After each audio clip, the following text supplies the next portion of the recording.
Padre, a primeira vez que você vem a Parnaíba, com certeza é uma expectativa boa. Parnaíba vai lhe receber certamente braços abertos. Conhecer mais gente é a resposta. Qual a expectativa para você, Parnaíba? Para mim é uma alegria poder vir conhecer essa terra. Estar no Piauí é sempre muito especial. Encontrar o povo do Nordeste de maneira muito especial, essa região tão sofrida, encontrar essa riqueza humana, essas pessoas acolhedoras, para mim é sempre uma alegria.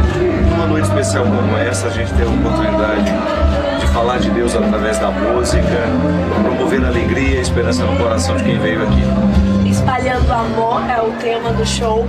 Desculpa pela voz rouca. Mas, Padre, o amor, o senhor acha que é essencial assim, para tudo que as pessoas fazem, que o ser humano faz, independente do local que ele esteja? Eu acho que o amor é o resultado da maturidade humana. A gente só é capaz de amar à medida que a gente é maduro, à medida que a gente se pertence e pode se oferecer ao outro. Acho que é o resultado bonito de toda a religião, de todo o processo humano que leva a sério a maturidade e essa oportunidade que a gente tem de antecipar o céu através do amor que a gente ama. Quem ama e é amado sabe muito bem o significado disso. Eu acho que a maior riqueza que nós podemos ter na vida é a gente amar e ser amado. Padre Fábio, nesse momento de crise que todo o país passa, né? A população brasileira, a fé é o meio de fazer com que essas pessoas elas tenham força para enfrentar esse momento? Eu acho que não só enfrentar, como ajudar a resolver, né? Eu acredito que à medida que a gente se torna mais consciente das nossas realidades, como essa crise que você está dizendo, o país está em crise. E todo cidadão precisa contribuir para que isso melhore. Nós temos grandes corrupções no Brasil, mas temos também as pequenas que acontecem nos nossos municípios, quando a gente é mal administrado. Eu acho que a população que fica atenta àquilo que pode transformar, sem dúvida faz a diferença no momento de crise. Como está acontecendo lá no Paraná, algumas cidades estão indo fazer as suas manifestações na porta das prefeituras para pedir mudanças locais. Porque às vezes a gente fica esperando que a mudança venha do país, quando na verdade a mudança que nos é possível é dentro da nossa cidade, dentro da nossa casa.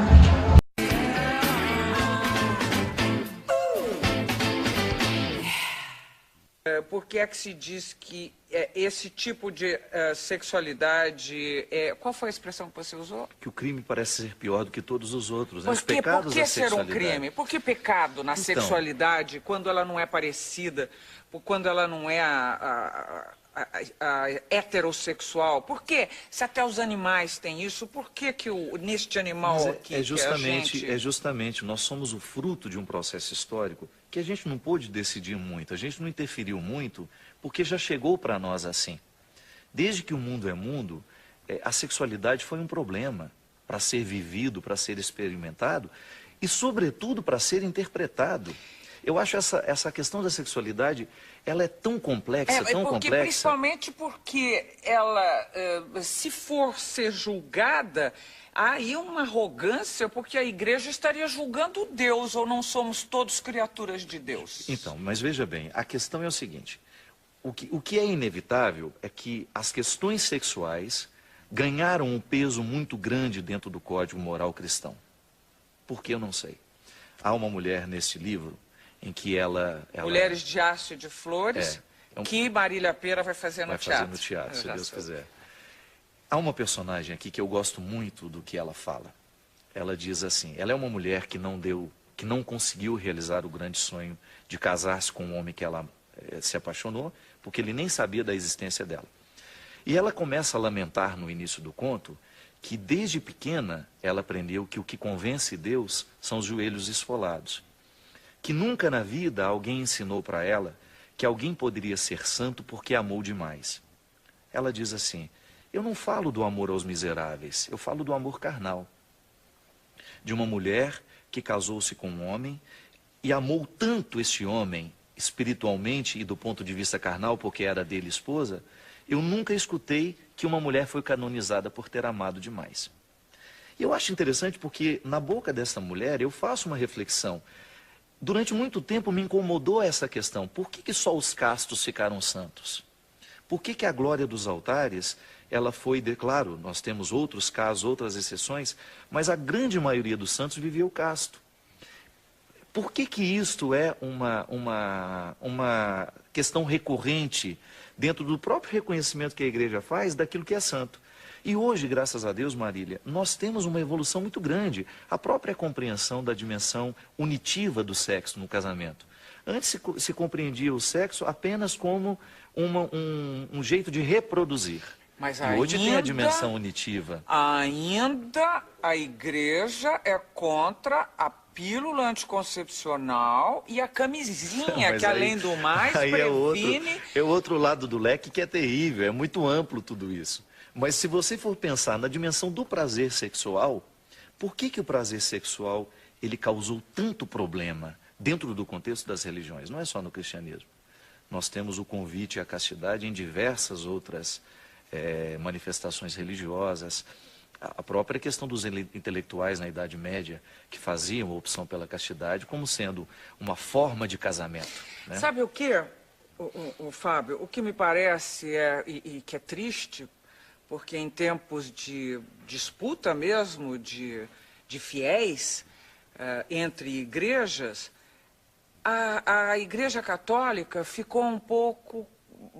Eu acho que o texto subliminar é assim: só merece a alegria pós a morte, a felicidade pós a morte, quem sofreu loucamente na sua passagem pela terra. Não é isso, não? É por isso que eu te digo que nós somos fruto de um processo histórico. A nós, eu acredito que nós ainda somos filhos desta religião que nos ensinou a sofrer, mas esqueceram de nos contar que Deus também nos quer felizes, né? Eu gosto muito da Adélia, outro dia conversando com ela pelo telefone, e a gente falando de coisas bonitas do cristianismo, né? De como... Adélia Prado, a poeta. Isso. De como a esperança cristã é sugestiva, de como o cristianismo é cheio de riquezas filosóficas, espirituais. E aí ela dizia assim: padre, por que esqueceram de nos contar que a nossa religião é para nos fazer felizes? E é verdade, durante muito tempo parece que ficou um peso muito grande no sofrimento, e para valorizar esse sofrimento quiseram suprimir o prazer da vida humana. E hoje, Marília, é claro que a igreja está correndo para poder ter o discurso certo. A igreja é movida pela ação do Espírito e nós acreditamos nisso. Os pecados do passado estão sendo corrigidos e nós queremos entrar dentro do contexto da sociedade como uma figura positiva que está aqui para fazer uma proposição de valores pautados na vida de Jesus. Os valores que nós ensinamos estão diretamente ligados a Ele. E fazer isso de uma forma coerente, de uma forma madura, de uma forma serena. E eu fico pensando, por exemplo, eu não tenho como mudar o contexto do discurso porque ele ainda está acontecendo. Mas eu tenho como ter uma postura misericordiosa diante de todos, porque eu também preciso de misericórdia. Então, quando eu fico na oportunidade que eu tenho, qual é o grande problema do sexo que eu acho? É o quanto que hoje as pessoas são fragilizadas por causa do despreparo afetivo no momento em que vão viver a sua sexualidade. Você está dizendo, porque hoje sexo ficou quase que, ou muitas vezes, sexo pelo sexo e totalmente distanciado do amor. Com é certeza, isso que você está dizendo?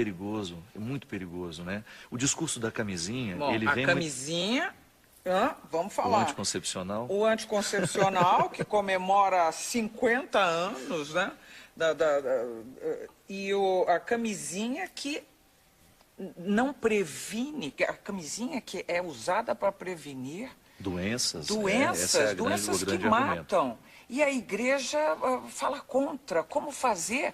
Porque a sexualidade está aí. Somos animais sexuados, temos hormônios, transamos, e aí? Justamente, mas o grande problema é que a igreja está tentando preservar um valor que vem antes das doenças, né? Quando nós trabalhamos a camisinha somente para resolver o problema das doenças, nós estamos privando as pessoas de uma liberdade maior diante da própria sexualidade. Uma camisinha pode prevenir a AIDS, pode prevenir a gravidez, mas ela não previne a mulher de ser usada. Né? Bom, mas então nós estamos falando de um valor acho absoluto, que são... que vem antes desse. Mas eu acho que... E também como eu é que acho se que é mede. desse que a gente tem que se ocupar. Mas também como é que se mede... Você não concorda comigo? Não, eu Porque às quero vezes nós saber como falamos é que de se mede o amor dos outros. Como é que se mede? Como é que a igreja pretende... Ah, não, você pode porque você ama. Como é que se mede o amor dos outros? Não, você pode transar e usa camisinha porque você ama. E a sua afetividade está em ordem. É essa dicotomia que me enlouquece. É mesmo porque nós não fazemos isso, né? Quando a gente ensina um valor, o que a gente está querendo propor é que a pessoa se descubra como gente de valor. E que o ser humano precisa recuperar isso o tempo todo, Marília, porque senão a vida fica insuportável. Eu, como padre, eu escuto os bastidores, né? E o que é o mais recorrente para mim? O que eu mais encontro? As pessoas estão infelizes porque cada vez são menos amadas. Eu confesso que você vai falando para mim, eu fico muito bem impressionado com todo o seu raciocínio, mas eu fico ainda muito confusa com os valores a serem, claro, existem a serem preservados e as respostas para as indagações que estão por aí. Fábio, vamos falar um pouco da sua vida de astro, estrela pop. Você ri, mas você sabe que isso é verdade. Querendo ou não, quer dizer, de propósito ou não, Fábio de Mello hoje é quase uma grife, uma marca que atrai multidões. Como é que começou tudo mesmo? A sua família... Eu trabalhava um carnaval, para você ter uma ideia, antes de entrar no seminário. Como assim? Eu fazia projeto de carros alegóricos. Você está brincando? Fazia e ajudava a executar. Bons. Eu já tinha todo um futuro traçado para trabalhar no carnaval. Eu gostava disso. Você seria um carnavalesco, é isso? Eu gostava de desenvolver enredos, histórias, de contar uma história através de alegorias. E o meu cunhado trabalhava diretamente no carnaval. E ele, percebendo que eu tinha habilidade, que eu dava um palpite ou outro enquanto eles estavam discutindo as coisas, ele me colocou na equipe. E aí eu já estava com tudo pronto para fazer um estágio na Mocidade Independente Padre Miguel, no Rio. Quando aí o sonho antigo de ser padre estava adormecido, mas desde criança eu quis ser padre. E aí quando eu fui para o Seminário de Lavras, eu me encantei com o lugar, com a disciplina que aqueles meninos viviam, com a oportunidade de ter a vida que eles tinham. Uma vida muito regrada, muito disciplinada e a oportunidade do crescimento que aquele lugar me traria. E eu fui com todas essas motivações muito adolescentes, e fui descobrindo uma vocação muito verdadeira dentro de mim. Mas você ainda gosta de carnaval? Gosto. Você é fã do Paulo de Barros, por exemplo? Gosto demais, eu gosto demais. Eu sempre... carnavalesco. Eu gosto de arte, Marília. Eu acho que todo mundo que tem a oportunidade de contar uma história através de um símbolo, isso merece o profundo respeito da gente. Ô Fábio, você atribui o seu sucesso à mensagem, ao tipo de música que você canta, à sua voz que é diferente, ou ao conjunto, eu acho que o conjunto da obra, né? Eu acho que as pessoas prestam atenção em mim, porque o primeiro elemento para você dar certo em alguma coisa é alguém prestar atenção em você. Eu sinto que desde menino a minha fala ela era muito humana o tempo todo. Mesmo quando eu falava de religião, eu falava a partir dos signos humanos, das realidades humanas. Eu gosto do cotidiano, eu sou um ser humano extremamente simples no meu dia a dia. Eu gosto dessa simplicidade porque nela eu descubro um motivo para conectar com aquilo que é a minha missão, evangelizar. Essa oportunidade feliz que eu tenho de saber que tudo o que eu faço não tem outro objetivo senão fazer o bem às pessoas.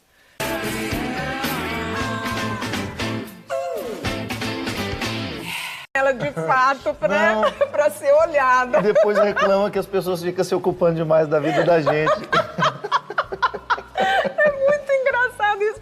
Mas daí eu pensei em vaidade, porque todos se arrumam, né, para fazer o tal selfie, imagina, fazem produção. Hoje, artista tem milhares no mundo inteiro. E pensei na tua vaidade, que a última vez que a gente conversou no Ritmo Brasil, você falou de uma diferença entre ser vaidoso e ser asseado. Mas você tem uma vaidade que a gente vê, olha, tá com barba, tá todo diferente, um óculos bonito. Até que ponto um artista vai com a sua vaidade? Qual é o limite da vaidade para um artista? Porque além de padre, você é um artista. Não pode aparecer de qualquer jeito também. A gente sempre tem que fazer a experiência do cuidado e cuidar para que a experiência do cuidado não lhe escravize. Acho que todo ser humano tem o direito de estar bem, de cuidar da sua saúde, de cuidar da sua aparência. Isso é evangélico, é naturalmente evangélico você extrair o melhor de si. E você ter a oportunidade de envelhecer com qualidade, a palavra é saúde, a saúde como um todo. Eu acredito que o nosso cuidado, Fá, ele só tem sentido quando ele nos equilibra. Quando eu começar a perceber que ele me retira o que não deveria retirar, quando ele me coloca dentro de um contexto de egoísmo, ou me faz ser egóico, né? Quando o meu ego não para de crescer, que eu sempre digo isso. Todo mundo que trabalha com vida pública precisa cuidar do ego. O ego não para de crescer. E ele pode nos matar, porque daqui a pouco para entrar dentro dessa sala, eu tenho que tirar todo mundo, porque eu não caibo sozinho. Uau. Isso é muito ruim. Tem muita gente assim, arrogância. A arrogância vai crescendo e você vai se sentindo a melhor pessoa do mundo, a pessoa mais importante. Eu tenho alguns amigos artistas em que eu percebo a humildade como um ponto de partida. Você conhece, você sabe que não é mentira. Daniel é um homem assim. É verdade. Eu só quero seu amor no meu coração. Meu amor é mais que o mar. Chico Xavier é um homem que merece o nosso... Eu posso não concordar absolutamente nada com a religião, com os princípios teológicos dele. Eu não sou reencarnacionista, eu não acredito em reencarnação, mas eu não posso negar, Marília, que aquele homem só fez o bem enquanto viveu do ponto de vista social. Mas você está aqui afirmando que você não acredita que ele fizesse, que ele recebesse... Não, eu não acredito, você não porque acredita. Não faz parte do meu contexto de fé aquilo. Mas o respeito pelo humano, pelo Chico homem, pelo Chico que tinha uma sensibilidade profunda com as pessoas, um ser humano que fez diferença no seu tempo, porque foi um homem absolutamente ligado a gestos de caridade, gestos de amor. Eu vou contestar um gesto de caridade, Marília? É possível contestar um gesto de amor? Você não acredita na paranormalidade também? Acredito, na paranormalidade eu Mas acredito. você está vendo uma coisa? Você ficou furioso com um cara que falou que quem acredita em Deus é um desqualificado, de alguma maneira, mas você também se dá o direito de não acreditar naquilo que o Mas Chico não vou lá Xavier para dizia que ofendê-los, mas eu não acreditava. quero ofendê-los. Você entende? É aí que está a diferença. Eu creio de maneira diferente da maioria das pessoas com quem eu convivo. E, no entanto, não existe um impasse humano para que eu seja amigo delas, para que eu possa admirá-las. Quem foi que disse que a religião tem que ser um fator de divisão entre nós, Marília? Você pode ser budista, eu sou católico. Sobre isso eu queria falar também. Mas os budistas, e hoje a juventude, e vamos falar outra vez de jovens, porque os jovens representam o futuro, não é? Eu consegui um dado que diz o seguinte: existem hoje no Brasil 15 mil padres e 50 mil pastores evangélicos. Sem dizer que há um vencedor nessa briga, eu tenho que voltar para uma outra questão.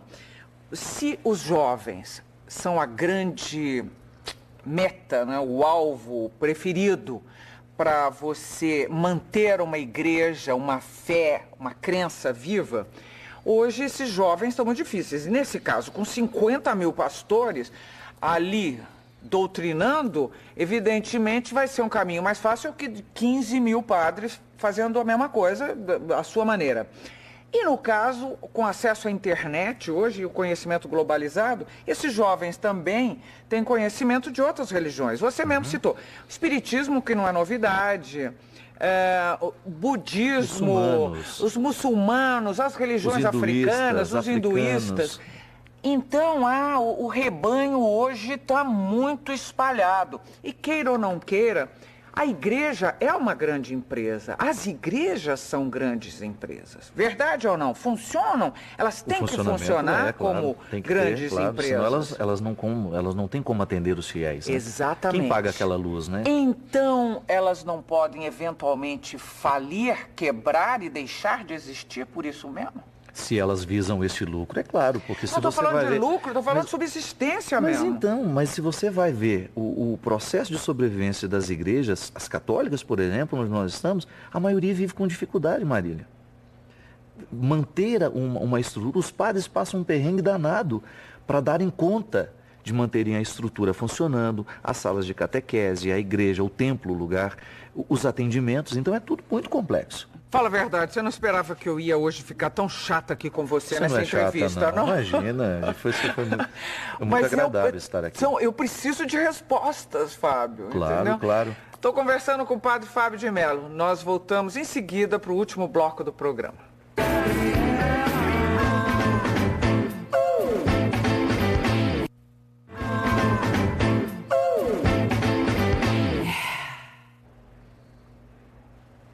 Estamos de volta de frente com o padre Fábio de Mello. Bate-bola, jogo rápido. Eu jogo um tema ou uma palavra e a gente encerra o programa com as suas respostas imediatas de volta. Pode ser? Tá bom, pode ser. Amor de mãe. O vínculo mais definitivo que eu tenho. Eu descobri que só vou poder morrer depois que minha mãe morrer. Fidelidade. Fundamental. Fundamental para que tudo dê certo na vida da gente. Milagre. Eu acredito. Sucesso. Ser feliz. Sucesso. Outro dia alguém me perguntou, como é que é um padre fazer sucesso? Eu falei, olha, eu acho que só vale a pena na vida ser feliz mesmo. Aquilo que eu faço tem que me fazer feliz. Não basta o reconhecimento do outro se eu não estou satisfeito sendo quem eu sou. Um medo ou o seu pior medo? Ser enterrado vivo. Que isso? Tenho horror disso. Mas então onde você tirou? Essa é uma imagem da infância? Não O sei. quê? Eu, desde que me entendo por gente, eu tenho medo de ser enterrado vivo.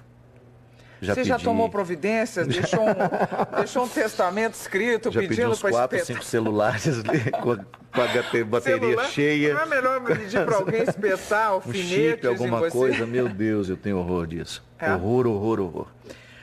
Um ídolo de juventude. Ayrton Senna. Você gosta de esportes, no geral? Gosto. Eu tenho 2 pessoas para quem eu pediria um autógrafo na minha vida. Ayrton Senna e Ronaldo. São 2 pessoas que eu admiro profundamente na vida. Vou arrumar essa chance para você. Pois é. Sexo. Um caminho para a realização pessoal muito importante, difícil de ser trilhado, porque tem muitos desvios. Você resolveu sua sexualidade? Tento resolver todo dia. Eu acho que um dia Como por assim? vez. Peraí, Um dia por vez, né? Eu acho que todos os dias eu tenho os meus desafios da minha sexualidade. Ah, você está dizendo os seus desafios para sobreviver aos seus desejos, Com certeza, é isso? com certeza. Conciliar. O mais difícil, Marília, para um padre, é conciliar sexualidade e afetividade. São caminhos que têm que andar juntos, porque senão eu nunca vou conseguir viver a minha castidade. Vaidade. Vaidade eu tenho e lido com elas o tempo todo.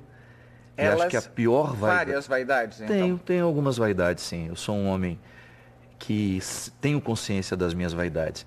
E a pior de todas é quando eu me descubro achando que eu sou melhor que os outros. Mais bonito, com certeza?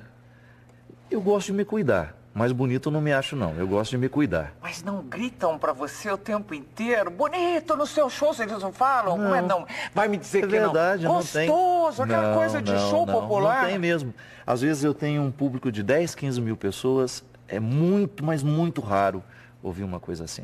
O inferno. O inferno pode começar aqui, se a gente não tomar cuidado. Paraíso. Pode começar aqui também. Se a gente tomar cuidado. Se a gente tomar cuidado do mesmo jeito. E Padre Fábio de Mello por Padre Fábio de Mello. Eu sou um ser humano que acredita cada vez mais no poder da religião. Fiquei muito feliz quando vi Bento XVI, na sua visita a Israel, conciliar o encontro entre judeus, palestinos e cristãos.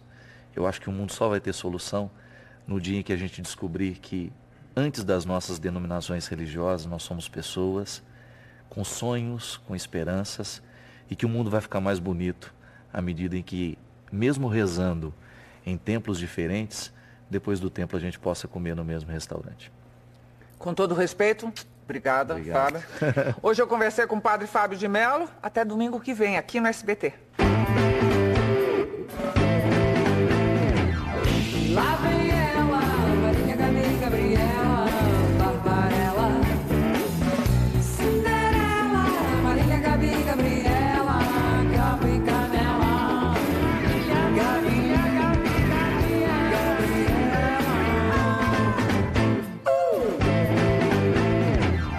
Lá vem ela, Maria Ah, minha gente, se as pessoas perguntassem menos as questões óbvias, como a vida ficaria melhor. Acabo de fazer um postzinho lá no Twitter, a terráquea vem. Como assim? Eu tô dormindo ainda? Eu cresci em perguntas óbvias. Lá em Minas a gente faz tanta pergunta óbvia. Muitas, muitas. Você encontra com uma pessoa e ela te fulmina com aquela pergunta óbvia. Ué, você ainda não foi embora? Pessoas bem que poderiam facilitar um pouquinho a vida da gente, né? Só um pouco. Bem, mas facilitaria demais se não fizesse essas perguntas. Outra coisa que eu me lembro muito quando era pequeno lá em Minas, e que me intrigava, eram as dúvidas infundadas. Um exemplo. A pessoa chegava e falava assim: menina, Marilena do Zé Raimundo morreu. Aí a pessoa que recebia a notícia: mentira! Encontrei Marilena ontem lá na casa da Rosilene. Que é isso, ontem à tarde. Agora, veja como a dúvida é infundada. Só porque Marilene foi encontrada ontem em casa de Rosilene, ela não pode ter morrido hoje. Coloca em dúvida a morte de Marilene só porque ela foi vista ontem. Se o fato de ter sido vista impedisse-a de morrer. Fazemos muito isso lá em Minas. Mas é isso, minha gente. Hoje eu estou muito feliz aqui no Rio. Fui conhecer um novo membro da minha família, que eu coloquei o nome de Enzo. Já postei a fotinha dele lá no meu Instagram, PE Fábio de Mello. Entra lá pra você conhecer ele. Enzo me pareceu uma pessoa muito calma. É um bulldogzinho francês exótico. A cor dele é azul.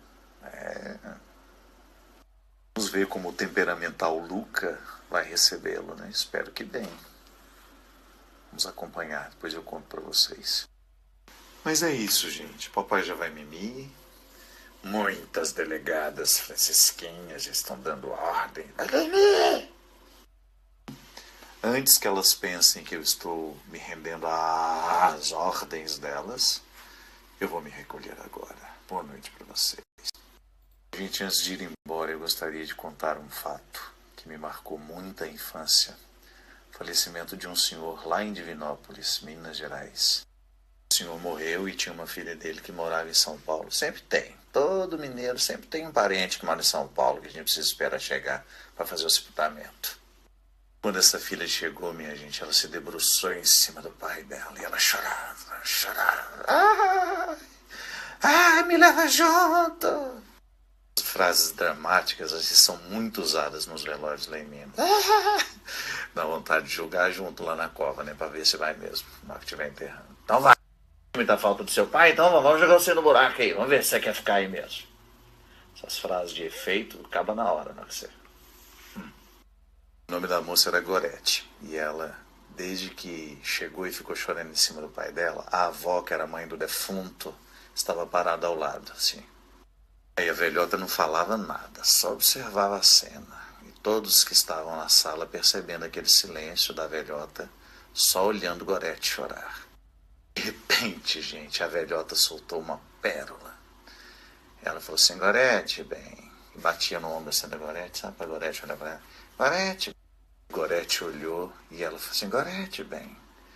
Larga a mão de ser farsa. Deixa de farsidade, bem. Você era muito ruim pro seu pai, Gorete. A velhota continuou: e tem mais, Gorete. O seu pai morreu muito chateado com você. Gente, você já imaginou? Você tá lá chorando, tá certo que você posso ter errado com seu pai, mas uma pessoa jogar isso na sua cara na hora do enterro. Enfim, a velhota não teve nenhuma complacência com Gorete. Coitada. Pode nem chorar o pai. Gente, um aviãozinho aqui passando homenageando Lia e Josafá. Quem serão esses, meu Deus do céu? Lia e Josafá. Umas pessoinhas tristinhas com o papai. Porque ele falou algumas coisinhas sobre o pequeno. Só porque ele falou algumas coisinhas sobre o Pequeno Príncipe. Ah, não fica tristinho por causa disso. Por causa disso, não.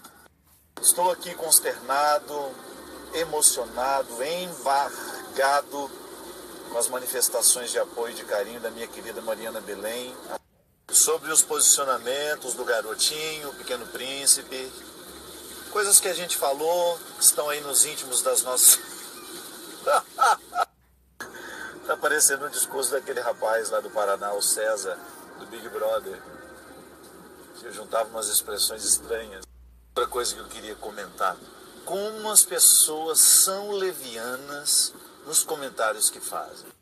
Vocês acreditam que alguns terráqueos ontem me acusaram de estar rivotrilizado? Não, minha gente, aqui não tem anestésico existencial, não. Aqui a vida bate na minha cara, toda hora, todo dia.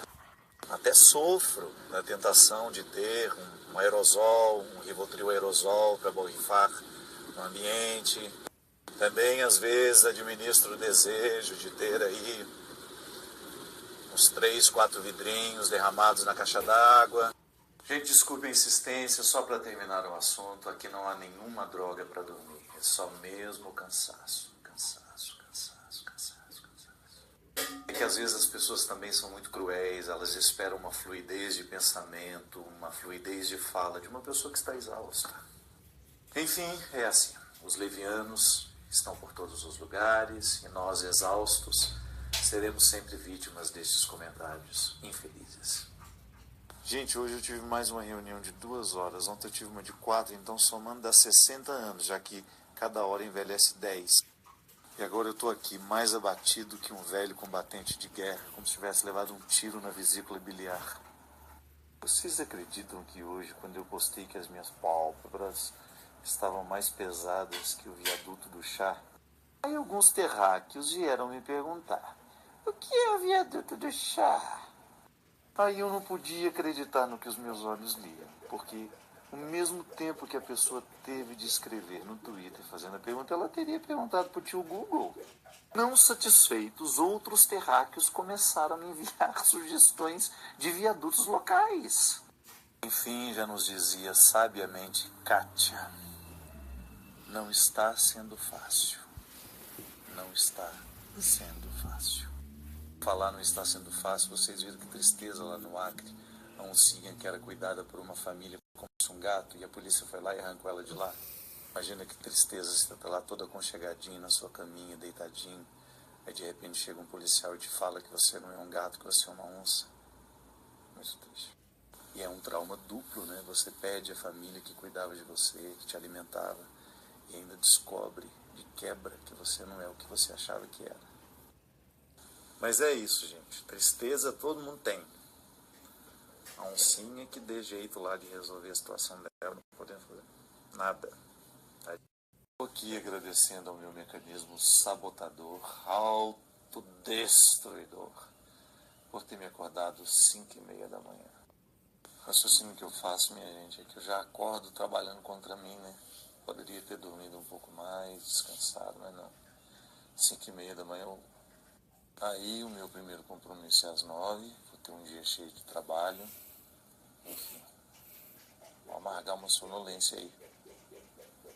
Aí depois a gente anda por aí, batendo a cabeça nas paredes, nas portas, cochilando em público, aquele vexame todo, e ainda sendo julgado, né, pelas pessoas que olham. A gente poderia ter o direito, né, de levar uma plaquinha, um crachá, escrito, por exemplo, dorme pouco, respeite. Isso aí é uma solução, talvez. A gente poderia ter vários tipos de crachás, por exemplo, não estou bem, por gentileza, respeite, só fale comigo depois das 10. Um crachá que você pudesse levar, né? Estou mal alimentado, por gentileza, evite conversas longas. Enfim. Situações pequenas que fariam diferença, né? Imagina que beleza você ter esse conjunto de crachás.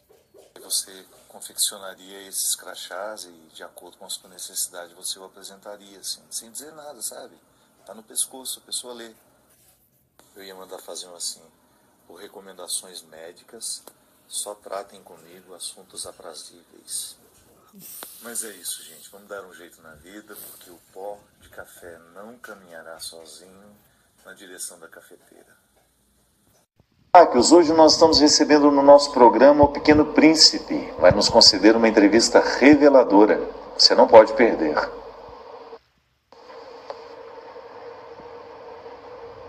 Pequeno Príncipe, muito obrigado pela sua presença. Eu gostaria de começar perguntando: a que você atribui tanto sucesso? Obrigado, Padre Fábio de Melo. Eu acho que eu faço muito sucesso é porque eu sou um menino muito especial e muito maravilhoso. E é porque eu também falei coisas muito especiais ao longo da minha vida no coraçãozinho das pessoas. Eu concordo com você, eu li o seu livro quando eu era criança e eu fiquei muito impressionado com as suas ideias, príncipezinho. Muito obrigado. Eu achava que o senhor não gostava de mim. Imagina, não. Na verdade, eu tenho um pouco de implicância de você, porque eu acho que algumas pessoas instrumentalizam o que você disse e o que os seus personagens disseram.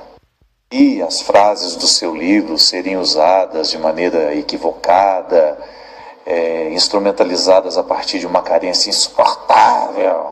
As pessoas que usam de maneira equivocada aquilo que você disse, aí você acaba ficando chatinho, né?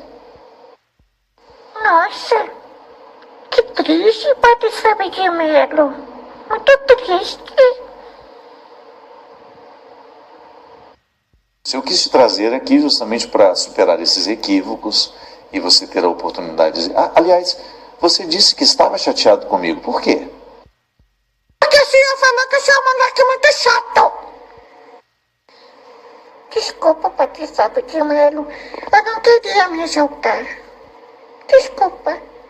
Não se preocupe, querido. Você tem todo o direito de ficar chateado, exaltado, porque realmente eu disse que te achava um moleque muito chato, muito chatinho. Mas isso não importa mais.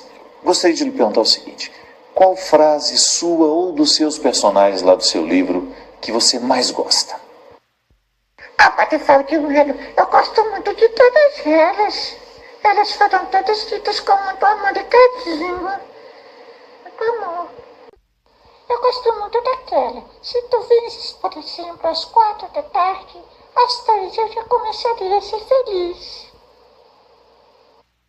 Não acha que você faz uma apologia à ansiedade com essa frase, Pequeno Príncipe? As pessoas já estão tão ansiosas, né? Você não acha que neste momento da vida é melhor a gente esperar as coisas acontecerem para depois a gente se alegrar? Padre Fábio de Melo, eu vou falar igual a Glória Pires. Eu não saberia opinar. Compreendo perfeitamente, garoto. Também estou na mesma onda. Estou fazendo essa linha também. A Glória tem razão. Às vezes é melhor a gente não opinar. Ficar quieto e esperar as coisas acontecerem. Diga uma coisa, Pequeno Príncipe. Quem é seu melhor amigo? A Raposa é uma grande amiga, Padre Fábio de Melo. Às vezes eu acho ela meio falciane, mas ela é minha amiga. E gosto muito também da Poliana, aquela menina do livro que faz o jogo do contente, sabe? Eu gosto dela. Mas às vezes eu acho que a Poliana, ela é uma menina muito iludida, Padre Fábio de Melo. Eu tenho que dar umas sacudidas nela para ela cair na realidade. Pequeno Príncipe, eu gostaria de agradecer você ter me dado essa entrevista, dizer que eu gosto sim de você, que o que eu não gosto é do que às vezes fazem com você. Você continue fazendo sucesso e só espero que eles parem de te tornar esse moleque chato que às vezes você parece ser, viu? Obrigado, Padre Fábio de Melo. Obrigado.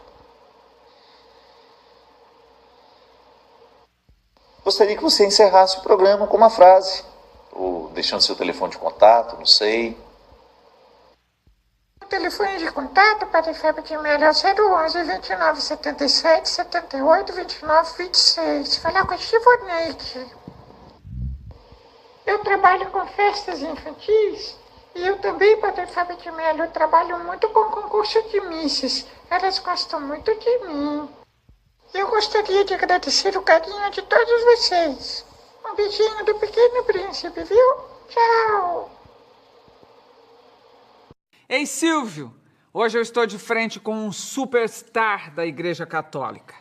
Padre Fábio de Mello atrai multidões para seus shows em todo o Brasil, vende milhares de CDs, aliás, olha o novíssimo aqui, CDs, DVDs e livros, mas ele gosta mesmo é do silêncio do sítio onde vive, perto de Taubaté, em São Paulo.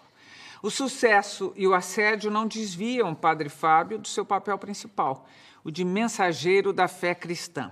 Aos 42 anos, Padre Fábio se mantém sereno e respeitoso, sempre firme em sua missão espiritual.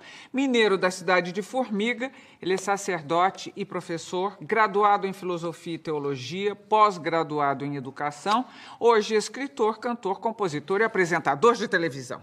E filho Eu cansei. da dona Ana. Filho da dona Ana. Padre Fábio, eu acabei de abrir o programa dizendo que você é um superstar. E você é. A gente esteve junto lá no Círio de Nazaré, aquele espetáculo de fé, aquela coisa maravilhosa. E a cada vez que você botava o pezinho naquela varanda onde estávamos, aquela multidão entrava em êxtase, gritava, aplaudia. Eu fico imaginando que deva ser para você um exercício diário, difícil, o de controlar a vaidade. Com certeza. É. O ego é uma coisa que não para de crescer e ele é muito perigoso. Eu sempre digo que, como liderança religiosa, o fato de nós sermos conhecidos se torna um risco muito grande. Eu tenho muito medo, sabe, Gabi, que com a vida que eu tenho, por causa das demandas que eu preciso ter, pelo fato de ter um trabalho artístico, um trabalho público, eu tenho de ter assessores, eu tenho de ter um escritório que me assiste, eu tenho de ter pessoas que cuidam de mim. Então, toda vez que a vida me proporciona a oportunidade, a autonomia, dessa simplicidade do despojamento, eu preciso viver, porque senão eu corro risco das prisões do meu ego.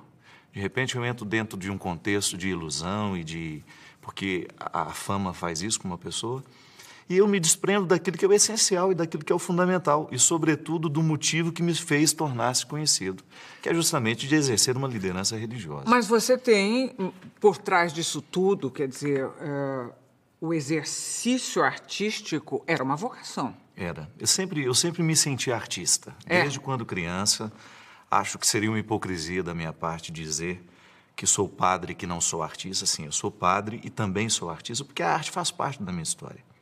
Eu, desde pequeno, eu sempre fui muito afeito às coisas belas, ao ofício de arquitetar as palavras, de compor. Então, eu não posso dizer que a arte não faça parte da minha vida. E eu acho que isso é tão religioso, né? Eu tenho muito medo quando a gente começa a seccionar a vida e dizer isso é profano, isso é sagrado, isso é mundano, isso não. A arte, ela é naturalmente religiosa. Mas quando é que a Igreja Católica aceitou isso como um fato e mais do que isso, passou a usar esse talento artístico, permitir o talento artístico entre os seus pastores e tudo bem? Interessante que a beleza sempre fez parte do discurso religioso. Eu acho que a Igreja nasceu bonita, a Igreja nasceu bondosa, ela nasceu verdadeira a partir das categorias aristotélicas de bondade, verdade e beleza. E eu acredito que nós tenhamos vivido... O iluminismo foi um momento em que seccionou, né, a fé e a beleza. E desde então a gente acabou sofrendo... Acabou com as mulheres todas. Justamente. A gente viveu um período de muitas trevas do ponto de vista espiritual, quando a gente começou a dissociar que o que é belo pode fazer mal ao coração do homem. E a gente começou a entender assim, né? E muitos discursos religiosos supervalorizaram o sacrifício. Então, o ser humano tem que renunciar àquilo que é belo, porque a beleza pode ser ardilosa, a beleza pode fazer mal. E, infelizmente, a gente acabou vitimando muitas coisas boas e verdadeiras por causa desse discurso. Eu acredito que a gente tenha retomado muito isso hoje, compreendendo a beleza como um ofício irrenunciável dentro do processo religioso. A retomada da beleza na liturgia, das vestes sacerdotais, então, e também da música, presente dentro das nossas liturgias, para ajudar a gente a rezar. Eu não consigo entender que nós possamos viver um processo religioso sem comportar essa dimensão estética. Mas você localiza historicamente quando é que começou a vir essa não apenas aceitação ou tolerância, mas necessidade de ter... Eu acho que quando a gente superou um pouco essa oposição que o iluminismo colocou. Mas é muito recente. Muito recente. Porque em outros tempos, toda a arte que a humanidade conheceu era produzida dentro dos contextos da Igreja Católica, né? A Idade Média... Os monges, as produções literárias, as grandes bibliotecas, as universidades, a arte sacra. Hoje, eu, por exemplo, sou mineiro, eu sou barroco, eu tenho uma alma barroca. Então, eu sempre tive facilidade, Gabi, de entrar dentro de uma igreja e imediatamente identificar que eu estava dentro de um contexto sagrado, porque a beleza me comunicava isso. A partir do momento que nós fomos retirando esses aspectos estéticos das nossas construções, ou até mesmo uma preocupação um pouco mais apurada com a beleza dos lugares, a gente ficou muito prático, a gente construiu uns galpões e disse que aquilo ali era uma igreja. Então, hoje, a gente acaba vivendo um empobrecimento quando você não tem mais uma arte que te cala, que te proporciona uma experiência religiosa. Então, é aquela necessidade. Isso, acho que você colocou bem. É proporcionar uma experiência religiosa. Que eu não consigo distinguir. Por exemplo, você vai a uma igreja, aquilo que você viveu no Círio de Nazaré, uma experiência religiosa simples, popular, que mexe com a gente quando você vê. Você tem elementos antropológicos riquíssimos e elementos teológicos riquíssimos. Só que quando você vai a um espetáculo de teatro, por exemplo, o mesmo acontece com você. Você não consegue distinguir aquele torpor que a arte lhe proporciona, ou quando você escuta uma orquestra sinfônica na Sala São Paulo, o que aquilo lhe provoca é religioso. Eu não tenho elevação. Quando você sente que a sua alma, quando as suas escolhas, elas não cabem dentro do contexto daquilo que é objetivo. Eu sempre digo que os objetivos só são suportáveis quando eles estão permeados de realidades supérfluas. Muito bom, muito bom. Ô, Padre Fábio, você é o primeiro que vem aqui, o primeiro religioso da Igreja Católica que vem aqui depois que o Papa passou por esse país. Então, eu queria muito conversar com você, para você explicar para nós o que é que se passou, o que existe por trás de cada fala do Papa Francisco. Primeiro, você esteve com ele quando ele veio ao Brasil? Eu recebi, né? Eu cantei para ele chegar. Eu fui convidado pela Arquidiocese do Rio de Janeiro, na pessoa do Dom Ani, que eu fizesse uma música para receber o Papa Francisco. Então, a primeira aparição pública dele em Copacabana, eu recebi, tive essa graça de recebê-lo cantando. Quando você diz eu tive essa graça, é uma coisa sincera? Ele tem alguma coisa especial, como o povo todo acha que tem, ou não necessariamente é diferente de outros papas que você Eu, na ter verdade, conhecido? eu acho que eu descobri o segredo dele no momento em que eu olhei para ele. Até então, Marília, com toda sinceridade, eu estava muito nervoso porque eu ia cantar para o Papa. Mas na hora que ele desceu do carro, que ele foi se dirigindo, que ele me olhou, que ele segurou na minha mão, eu acho que eu entendi o segredo dele. Ele não leva a sério o fato de ser Papa. Não é? Ele considera, antes de qualquer coisa, é a autoridade que ele tem como cristão. É muito interessante. No mundo, o exercício do poder está muito associado dentro de um contexto onde parece que o outro tem de me servir. Quando, na verdade, o contexto do serviço, a autoridade e o poder dentro do cristianismo é o contrário. Se eu tenho poder, eu devo lhe servir. E eu acho que ali, quando ele me olhou, eu percebi que eu não estava cantando para o Papa. Por acaso ele é o Papa, mas eu estava cantando para um cristão irrepreensível exemplar. Na sua conduta, exemplar. Um homem simples, um homem que mexeu muito com o Brasil, sobretudo por causa da simplicidade. Ele não tem rodeios, ele não tem esses aparatos que a gente falava no início, que uma liderança naturalmente tem, e que pode provocar essa cisão e que até mesmo prejudica a nossa missão. O Papa Francisco não tem esse risco, não, porque ele não leva a sério, e não quero ser mal interpretado, esse poder que ele tem. Ele leva a sério a autoridade que o poder dele lhe concede. Ele é o Papa, e ele é o primeiro a demonstrar que o cristianismo é um exercício de simplicidade. E a eleição dele? na sua opinião, vai dar uma chacoalhada na igreja? Eu acredito que sim. Ele tem coragem de mexer em feridas muito dolorosas.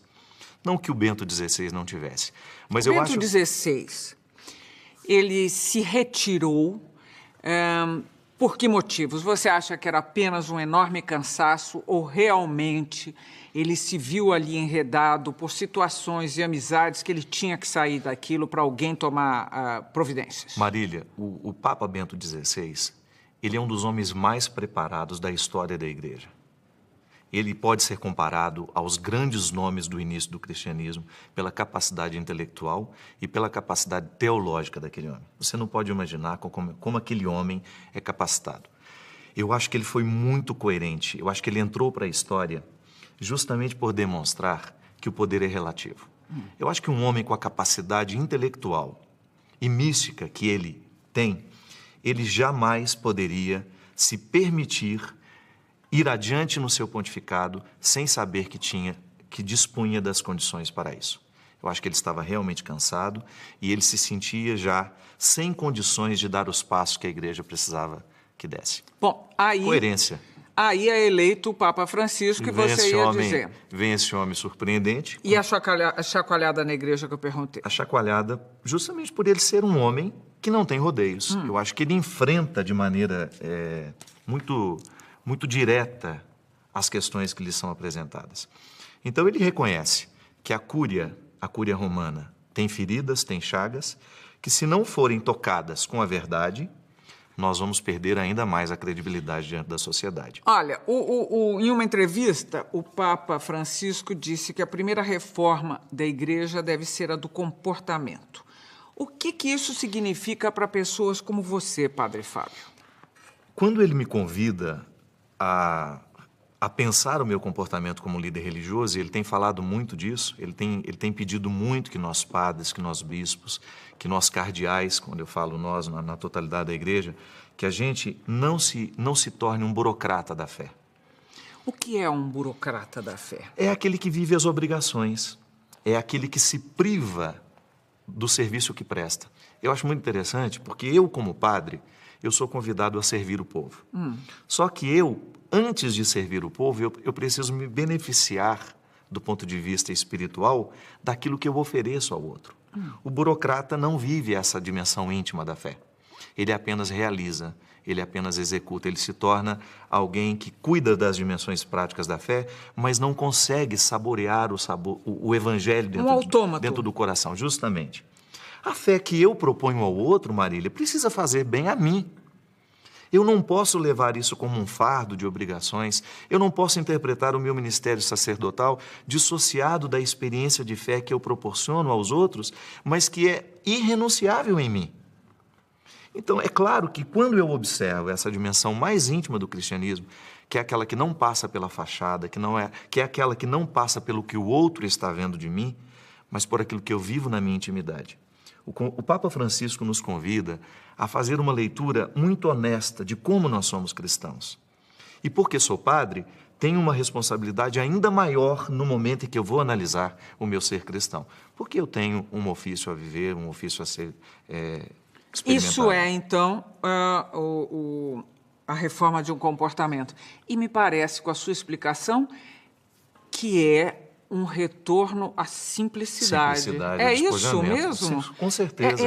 É uma coisa simples seja simples no entendimento e na vivência da sua espiritualidade e do seu trabalho com a espiritualidade. É isso? Com certeza. Para nos despertar. Essa simplicidade me desperta na maneira como eu interpreto o outro. Se eu tenho uma simplicidade como um estilo de vida, é natural que eu não me sinta melhor que ninguém. Eu tenho o direito de me sentir diferente, mas melhor que ninguém. Não é verdade? Bom, esse é um ponto cristão. Isso é um aspecto cristão absolutamente necessário. Agora vou terminar com uma pequena fofoca aberta. O que era aquele bispo da Alemanha lá? Qual bispo da Alemanha? Aquele que foi caçado agora. É dos 31 milhões de euros na reforma da própria casa. Na reforma da própria casa. Que loucura foi aquela? Pois é. Acontece. Não cabe, né? Veja bem, a partir do momento que você administra um dinheiro que não é seu, a partir do momento que você está lidando com o dízimo dos outros, a sua responsabilidade, ela passa pelo bom senso. Eu acho que por uma administração pública, comunitária, esse bispo jamais teria o direito de fazer o que fez. Achei que ele enlouqueceu, sabia? É. Aquele carro, aquela acontece casa. em todos os lugares. Nossa, eu fiquei impressionado. Termina aqui o primeiro bloco, de frente com o padre Fábio de Mello. Nós voltamos daqui a pouquinho. Até já.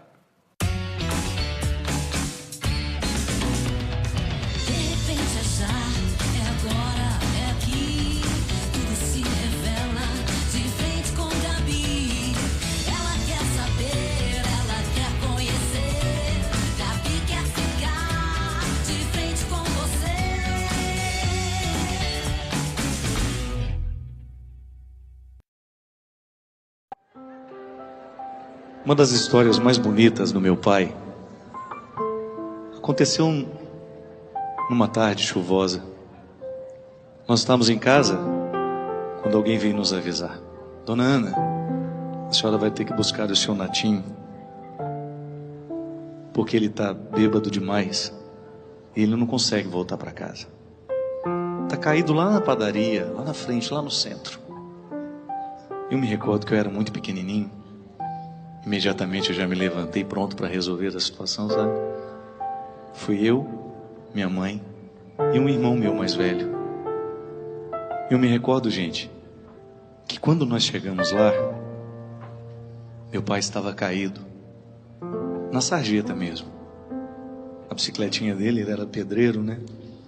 Estava caído assim de lado e ele na sarjeta. Tinha chovido e aquele barro que forma quando você tem uma enxurrada, ele ali misturado.